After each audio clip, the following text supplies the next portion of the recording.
When I awoke this morning, it was eerily quiet. Even the birds in my garden were not chirping like they normally would.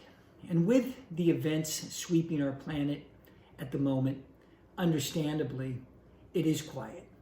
Our restaurants, roads, places of work, everything is coming to a near halt. And yeah, that is scary. And that does feel threatening. And of course, that does invoke fear. And what I want to share with you today is that fear is only as real as we make it.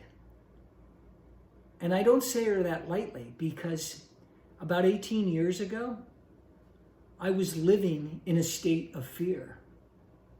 Everything posed a challenge or a threat to my very existence. You see, I married my junior high and high school sweetheart, and we have 3 amazing, beautiful daughters. We even built a dream home in Malibu, and I worked sun up to sun down and built a successful business. It was all perfect, but unfortunately, something was missing. And what I realized, that I was functioning from a place of fear. And right now, one of the top words that's being Googled in Google search is existential threats. Things outside of ourselves that threaten our very existence. And I'm not just talking economic existence. We're talking our lives. And of course, climate change has been the numero uno thing that is going to be threatening us on a go-forward basis. But here we have a biological threat. And it's also a psychological threat. Events like CV-19 really, in some way, are just the beginning of the new norm around the globe, that we're going to be facing many, many more existential threats. And one of the things that I think about in terms of how do we deal with these threats? How do we manage our fear? Well, we don't. We really can't control what is happening in our external environment. And one of the mottos that I've always lived by is that there's no safe places. There is only safe people. So I decided, well, I better be a safe person. And I better get in touch with my fear. So I asked myself, what is the purpose of fear? And in a spiritual sense, the purpose of fear is to remind us that there is only love. Because fear is the absence of love. And of course, that's touchy-feely and feels awfully good. But ultimately, what I found was the fear kept arising in my life. And ultimately, what I realized, that I needed to shift my perspective about the purpose of fear. And it made me think about, well, that movie some time ago with Michael Douglas called Wall Street. And Michael Douglas said that greed is good. And of course, that's nuts. But ultimately, we can also say that maybe fear is good. In one sense, it drives us back into love. It makes us think about what's real and true in our lives. The love we have of our children, of our friends, of our community. And I want to just share with you that I'm seeing that love and that connection and that compassion all over from you and many others. I was talking with a client yesterday, and he shared his deep compassion and love for wanting to help others.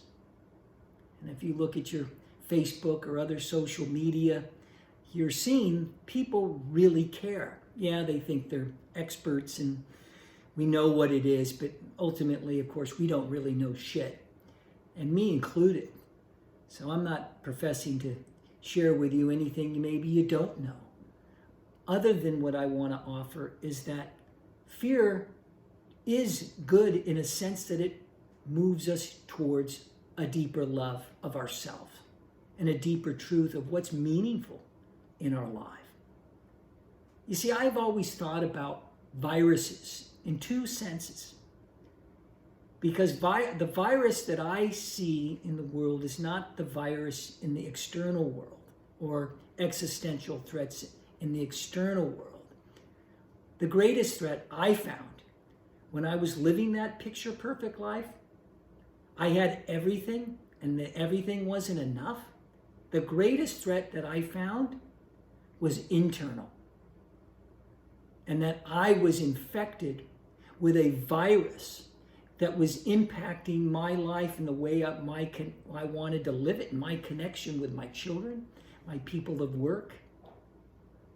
I struggled at times to even go out and have fun and hang out with my kids because I was so obsessed with what I needed to do in the world or what I needed to be in the world. I really became, well, what my agent called me, a millionaire jerk. And it didn't feel good. So what I found is that this virus that I had that was creating my fear was driven by my lack of connection and disconnection with the world around me. I couldn't feel that world to the extent that I wanted to. I couldn't love that world to the extent that I wanted to. Because if I did, then that could threaten my very existence. I would let people into my space. So I needed to push people away. I lived in fear. I needed to defend that idea of myself. Ultimately, it left me lonely and unhappy. So fear can perpetuate not only a manifestation of what you fear, but it certainly can perpetuate our inner sense of, well, we're alone and we need to survive, and we can actually be threatened in a world. But quite the opposite is true, because there's another virus other than the one that threatens that existence, like a corona on an external, but there's also the malice of the virus within our own psyche that runs and operates from a place of fear. The other choice, I say, is the virus that's benevolent. It's the one that's magnificent. It comes to the world in faith. It comes to the world in love. It comes to the world in compassion and understanding. It sees the moment. It seizes the moment to be the presence of love and to bring the light forward. And it's been a long journey for me, and I've deeply struggled with my own fears.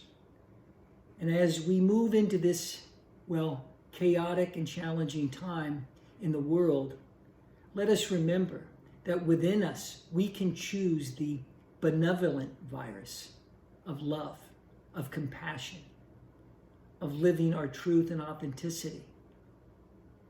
And I'm overjoyed to see that arising in the world. Yeah, there's fear, and yes, there will always be existential threats on the globe. These are the beginning of wild and interesting times, but together we can invoke the benevolence of ourselves and share the hearts and minds and joy of what it means to be human. The world is still a beautiful place. People are living and loving and caring for each other like never before. Well, I want to send my blessings and Godspeed to you. May you be safe, healthy, and happy. Godspeed.